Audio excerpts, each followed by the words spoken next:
सुप्रभात प्यारे बच्चों। हिंदी की कक्षा में आप सभी का स्वागत है।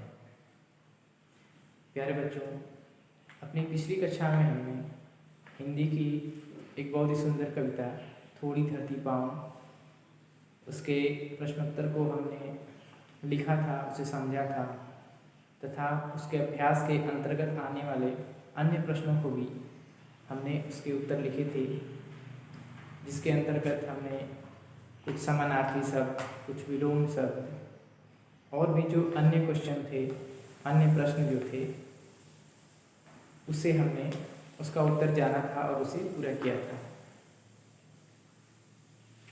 प्यारे बच्चों, आज अपनी कक्षा में हम एक नया अध्याय, एक नया पाठ उसे शुरू करेंगे, जिसका कि नाम है कांच की कहानी। आज जिस पाठ की हम चर्चा करेंगे, इस पाठ को हम पढ़ेंगे, पाठ संख्या 12, जिसका कि नाम है कांच की कहानी। ठीक है प्यारे बच्चों, कांच के बारे में आपने सुना होगा। कांच की चूड़ियाँ आप सभी लोग जानते होंगे। जैसा कि हम जानते हैं कि मानव ने अपनी सुविधा के लिए विभिन्न प्रकार की वस्तुएं बना रखी है तथा वह विभिन्न प्रकार के पदार्थों से बनी वस्तुओं का प्रयोग करता है, चाहे वो पदार्थ लोहा हो, स्टील हो, लकड़ी हो, कांच हो। जिस प्रकार की हमारी आवश्यकताएं होती हैं, जिस प्रकार की हमारी ज़रूरत होती है, उसी प्रकार के पदार्थों से हम विभिन्न प्रकार के जो सामग्रियां हैं, जो वस्तुएं हैं, उनका हम प्रयोग करते हैं। तो इसी क्रम में आज हम अपने पाठ में जिस पदार्थ के बारे में, यह पाठ हमें जिस पदार्थ के बारे में जानकारी देता है, जिससे कि विभिन्न प्रकार की वस्तुएं बनाई जाती हैं, उस पदार्थ का नाम है कांच। ठीक है, हम इस पाठ में जानेंगे कि कांच कैसे बनता है और कांच से जो वस्तुएं बनाई जाती हैं, उनका निर्माण कैसे होता है, उनकी उपयोगिता क्या है, वे कैसे उपयोगी हैं, और भी जो अन्य तरीके से जो सामग्रियां इसमें मिलाई जाती हैं, उसके बारे में हम विस्तार से जानेंगे कि किस प्रकार से, जैसे कि कांच की चूड़ियाँ बनाई जाती हैं, तो चूड़ियों में और क्या क्या मिलाया जाता है और कांच की विशेषताएं क्या हैं, उसे कैसे ढाला जाता है, सोडा हो या बालू हो, जो भी सामग्रियां इसमें मिलाई जाती हैं, उनकी प्रक्रिया क्या है, कैसे इसका निर्माण होता है, कैसे ये उपयोग में लाने योग्य बनाया जाता है, कैसे सर्वप्रथम इसकी खोज की गई, कैसे इसको बनाया गया, इसके बारे में भी हम जानकारी प्राप्त करेंगे कि सर्वप्रथम कांच अस्तित्व में कैसे आया, उसकी खोज कैसे की गई, उसे कैसे बनाया गया, और आज पहले के कांच में और आज के कांच में क्या अंतर है। पहले जो कांच बना करते थे तथा आज के जो कांच हैं, जो कांच से बनी सामग्रियां हैं, उनमें क्या अंतर आया है, इसके बारे में हम विस्तार से जानेंगे। यह पाठ हमें एक बहुत ही अच्छी जानकारी देगा कांच के विषय में, उससे बनी हुई वस्तुओं के विषय में। तो एक प्रकार से हम कह सकते हैं कि यह पाठ एक हमारे सामान्य ज्ञान में भी वृद्धि करेगा, हमारे सामान्य ज्ञान को भी यह बढ़ाएगा और हम इस पाठ को पढ़ने के बाद उन सारी चीज़ों को समझ सकेंगे जो कांच से संबंधित है। कांच का निर्माण कैसे हुआ, पहले अस्तित्व में वो कैसे आया, कांच से कौन सी वस्तु बनती है, कैसे बनाई जाती है, उनकी उपयोगिता क्या है। ठीक है, ये इन सारी चीज़ों का ज्ञान हमें इस पाठ को पढ़ने के उपरांत प्राप्त होगा। तो उसी क्रम में प्यारे बच्चों, हम आज का पाठ प्रारंभ करते हैं, कांच की कहानी। तो मैं इस कांच की कहानी नामक पाठ को पढ़ता हूँ और इसमें जो भी बातें होंगी उसकी चर्चा करेंगे, उसे समझेंगे। तो कहानी प्रारंभ होती है। अनु की गुड़िया की शादी है। अनु नाम की एक गुड़िया है। गुड़िया जैसा कि हम जानते हैं, छोटे बच्चे जो होते हैं वो गुड़िया से खिलौनों से खेलते रहते हैं। उसे बहुत सी तैयारियां करनी है। कल छुट्टी का दिन था। अनु माँ के साथ बाजार गई। अनु नाम की एक लड़की है, वह माँ के साथ बाजार गई। साथ में अनिल भी था। अब यह अनिल कौन है? अनु ने दुकान से कांच की रंग बिरंगी चूड़ियाँ, माला और कुछ अन्य वस्तुएं खरीदी। अनु जब अपनी माँ के साथ बाजार जाती है तो वह बाजार से क्या खरीदती है? कांच की चूड़ियाँ। तो प्रारंभ में ही हमें यह जानकारी मिली कि चूड़ियाँ जो होती हैं वो किसकी बनी होती हैं? कांच की बनी होती हैं। तो हमें इस बात की जानकारी होती है। माँ ने भी अचार रखने के लिए कांच के कुछ मर्तबान खरीद लिए। अब देखिए दूसरी महत्वपूर्ण चीज़ कि अचार रखने के लिए जो मर्तबान होता है, मर्तबान शब्द बहुत ही अच्छा है, इसके अर्थ को हम लोग जानते हैं।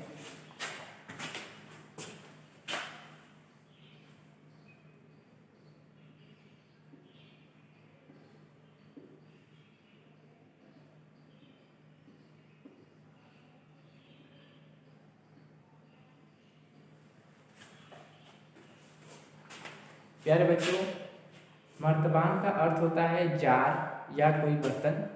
जैसे कि हम लोग अपने घरों में देखते हैं कि हमारी दादी माँ या हमारी मम्मी या हमारी माँ मर्तबान में या किसी जार में अचार वगैरह उसमें रखा जाता है। ठीक है, तो मर्तबान जो शब्द आया है इसका अर्थ होता है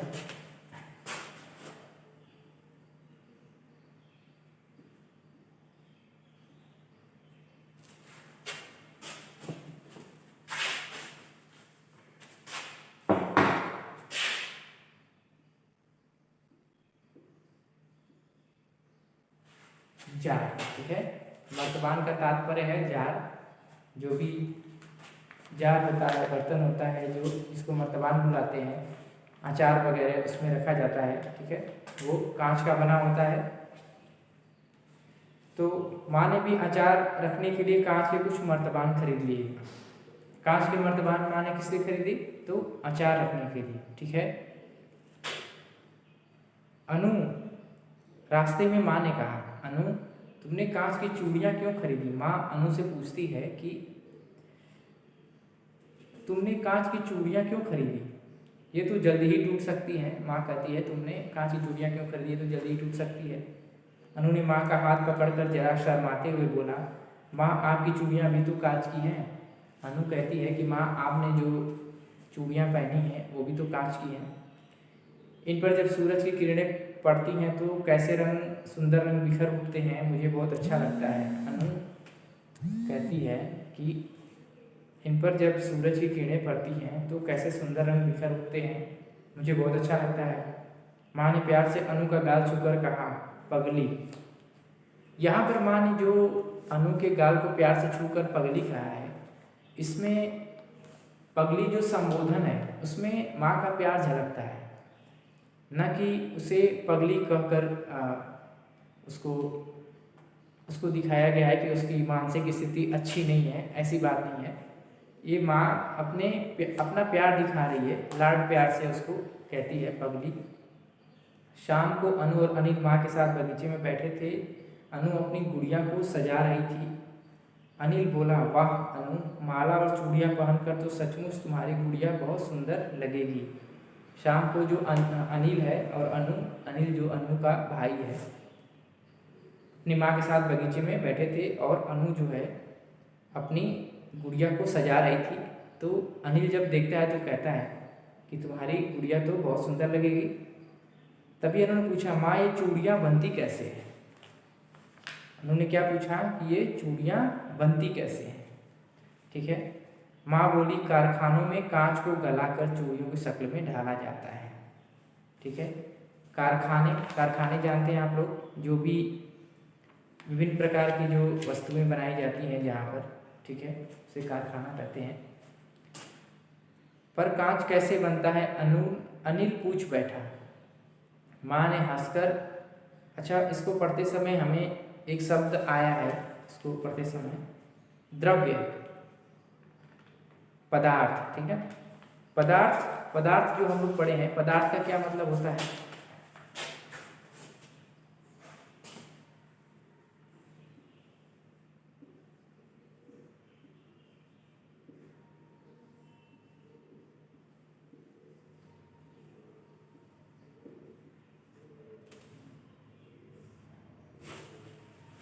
पदार्थ का अर्थ होता है वस्तु। किसी भी चीज से जब कोई चीज बनाई जाती है तो उसे पदार्थ कहते हैं, ठीक है।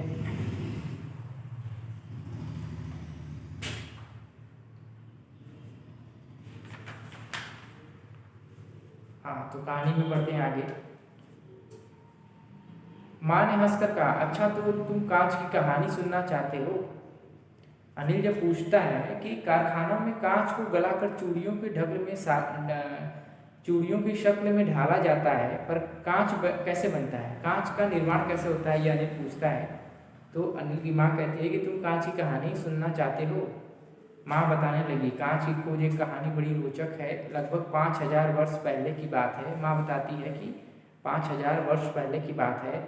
एक बार मध्य एशिया के रेगिस्तान में ऊँटों पर सामान लादे कुछ व्यापारी यात्रा कर रहे थे, ठीक है। रेगिस्तान आप लोग जानते हैं, जहाँ पर चारों तरफ रेत ही रेत होता है। रास्ते में रात हो गई, वे थक गए थे और उन्हें भूख भी लगी थी। व्यापारियों ने वहीं रुककर पड़ाव डाल दिया, ठीक है। व्यापारी, व्यापारी का क्या अर्थ होता है? जो लोग व्यापार करते हैं उन्हें क्या कहते हैं? व्यापारी, ठीक है। जो लोग किसी भी प्रकार का व्यापार करते हैं उन्हें व्यापारी कहते हैं। पड़ाव, पड़ाव का क्या अर्थ होता है?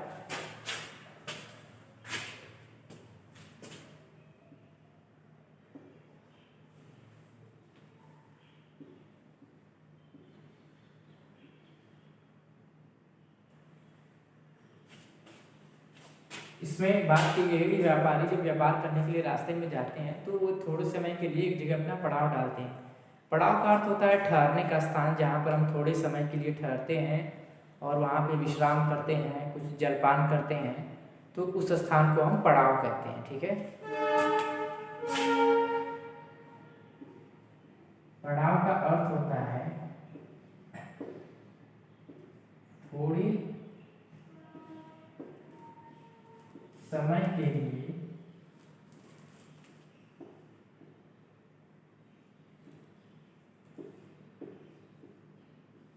थोड़े समय के लिए ठहरने का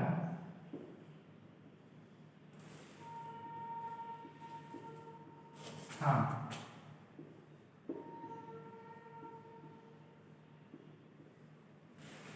ठीक है। थोड़े समय के लिए ठहरने का जो स्थान होता है उसे हम पड़ाव कहते हैं। तो अब तक कहानी में हमने क्या पढ़ा कि जब अनिल अपनी माँ से पूछता है कि कांच का निर्माण कैसे होता है, तो जो माँ कहानी सुनाती है वो कहती है कि 5000 वर्ष पहले की बात है। एक बार मध्य एशिया के रेगिस्तान में ऊँटों पर सामान लादे कुछ व्यापारी यात्रा कर रहे थे। व्यापारी यानी जो व्यापार करते हैं, ठीक है। व्यापारी जो लोग अपने लाभ के लिए, अपने जीविकोपार्जन के लिए व्यापार करते हैं, तो उन्होंने क्या किया, रास्ते में पड़ाव डाल दिए क्योंकि वे थक चुके थे। उस सामान में नाइट्रोजन सोडा भी था जो ईंटों की शक्ल में था। व्यापारियों ने भोजन बनाने के लिए चूल्हा जलाया। उन्होंने चूल्हे में तीनों ओर से वही नाइट्रोजन की ईंटें लगा दी। खाना खाकर सभी व्यापारी सो गए। खाना खाकर क्या हुआ, सारे व्यापारी सो गए। चूल्हा उन्होंने जलता ही छोड़ दिया। सुबह जब व्यापारियों की दृष्टि, दृष्टि का क्या अर्थ होता है?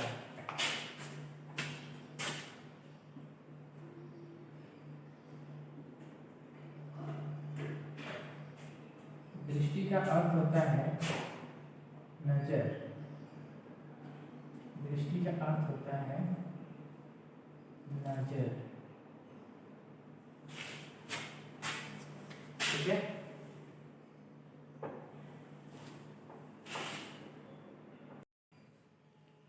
तो दृष्टि का जो अर्थ होता है वह नजर। जैसे जैसे हम कहते हैं कि हमारी दृष्टि वहाँ पर पड़ी, हमारी नज़र वहाँ पर पड़ी। तो दृष्टि का अर्थ होता है जब हम कोई चीज़ देखते हैं तो ऐसे बोलते हैं जब कभी जैसे कि हमारी दृष्टि वहाँ पर पड़ी, तो दृष्टि का अर्थ होता है नज़र। ठीक है, तो आगे बढ़ते हैं।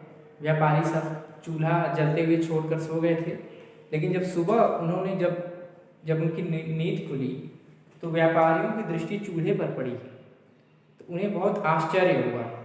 ठीक है, चूल्हे में मोती जैसे कुछ दाने चमक रहे थे। चूल्हे में क्या हुआ, कुछ मोती के जैसे कुछ दाने चमक रहे थे। मोती के दाने वहाँ कहाँ से आ गए? अनु और अनिल एक साथ बोल उठे। अनु और अनिल एक साथ बोल उठते हैं कि वहाँ पर मोती के दाने कहाँ से आ गए। माँ ने कहा, इसका रहस्य तो व्यापारियों को भी समझ नहीं आ रहा था। माँ ने क्या कहा? इसका रहस्य व्यापारी भी नहीं समझ पाए। वास्तव में हुआ यह था कि आग के ताप से सोडा पिघल कर बालू के साथ मिल गया था। एक साथ क्या क्या मिल गया? सोडा और बालू। सोडा जो कि नाइट्रोजन है, तो क्या मिल गया?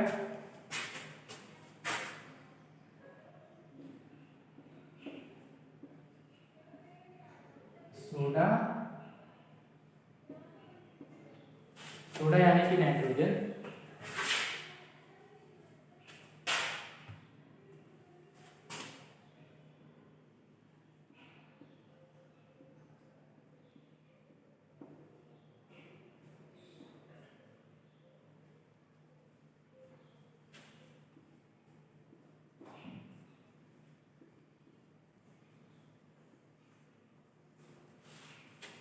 प्लस बालू। ठीक है, इसे आप लोग नहीं लिखेंगे, सोडा, नाइट्रोजन और बालू, ये हमको आपको समझाने के लिए हमने ऐसे बताया है। बाकी ये मर्तबान, पदार्थ, पड़ाव, दृष्टि, यह आप लोग लिख सकते हैं। इसे आप लोग समझ सकते हैं कि इसका अर्थ क्या होता है, इसका क्या मतलब है। तो आगे बढ़ते हैं। सोडा और बालू मिल जाने से कांच बन गया। माँ क्या बताती है कि सोडा जो कि नाइट्रोजन के रूप में है, वो जब बालू से मिल गया तो वो कांच के दाने बन गए। ठीक है, वे कांच बन गए। एक व्यापारी ने फिर से आग जलाई तो नाइट्रोजन पुनः पिघल कर बहने लगा। एक व्यापारी जो चूल्हे में फिर से आग लगाता है, यही वह द्रव्य था जिसे हम कांच या शीशे के नाम से जानते हैं। यही वह द्रव्य था। तो इस द्रव्य, यहाँ पर द्रव्य क्या मतलब है? यही वो पदार्थ, यही वो रॉ मटेरियल जिसको हम कहते हैं कि जो कच्चा पदार्थ है। तो यहाँ पर द्रव्य से तात्पर्य है, यहाँ पर जो द्रव्य का प्रयोग हुआ है,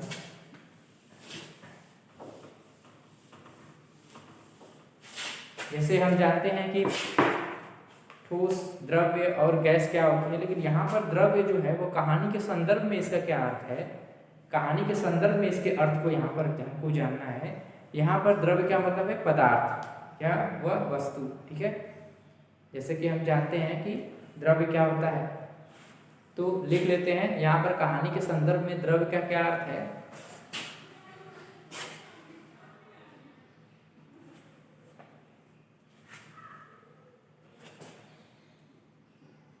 द्रव्य।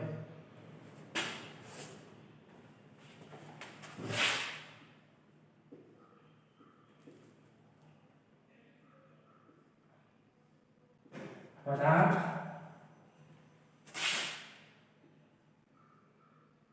या वस्तु। वैसे तो हम जानते हैं पदार्थ क्या होता है, वस्तु क्या होता है, लेकिन यहाँ पर जो द्रव्य का प्रयोग हुआ है, जो द्रव्य शब्द आया है, तो इस कहानी के संदर्भ में वहाँ पर द्रव्य का क्या मतलब निकलता है, उसको हमने यहाँ पर लिखा है। द्रव्य मतलब पदार्थ या वस्तु। तो फिर माँ क्या कहती है? यही वह द्रव्य था जिसे हम कांच या शीशे के नाम से जानते हैं। ठीक है, जो आग के ताप से सोडा पिघल कर बालू के साथ जो मिल गया, जो सबसे पहले 5000 वर्ष पहले जब कांच अस्तित्व में कैसे आया, यह कहानी माँ बताती है कि सबसे पहले क्या हुआ था, कैसे पता चला कि नहीं ये कांच बन गया है या फिर यह कांच के रूप में आ गया है। तो सबसे पहले जब व्यापारी जो अपने यात्रा पे जा रहे थे, तो रेगिस्तान था, तो वहाँ पर वे अपना पड़ाव डाले, वहाँ पे विश्राम के लिए कुछ समय के लिए रुके।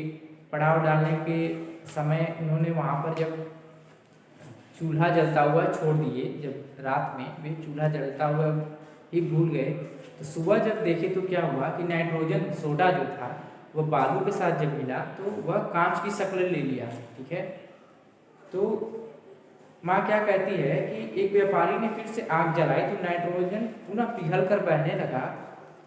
यही वह द्रव्य था जिसे हम कांच या शीशे के नाम से जानते हैं।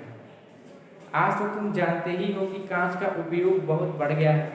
माँ कहती है कि आज सबको पता है कांच का कितना उपयोग है। आप सभी लोगों ने देखा होगा, हमारे घरों में हमारी बड़ी दीदी हैं या फिर हमारी माँ है, हमारी मम्मी हैं या फिर दादी हैं, बुआ हैं, चाची हैं, जो भी हमारी आंटी आप कह लीजिए, जिस भी नाम से आप संबोधित करते होंगे उनको, तो जो भी महिलाएं हैं, ठीक है, जो भी स्त्रियां हैं, वे चूड़ियाँ पहनती हैं, वे कांच की बनी होती हैं। तो वही माँ कहती है कि आज तो तुम जानते ही हो कि कांच का उपयोग बहुत बढ़ गया है। माँ, हमारे घर की खिड़कियाँ दरवाजे पर कांच ही तो लगा हुआ है। लैंप, बल्ब, दर्पण, दर्पण का क्या अर्थ होता है? दर्पण का अर्थ होता है शीशा, जो हम देखते हैं।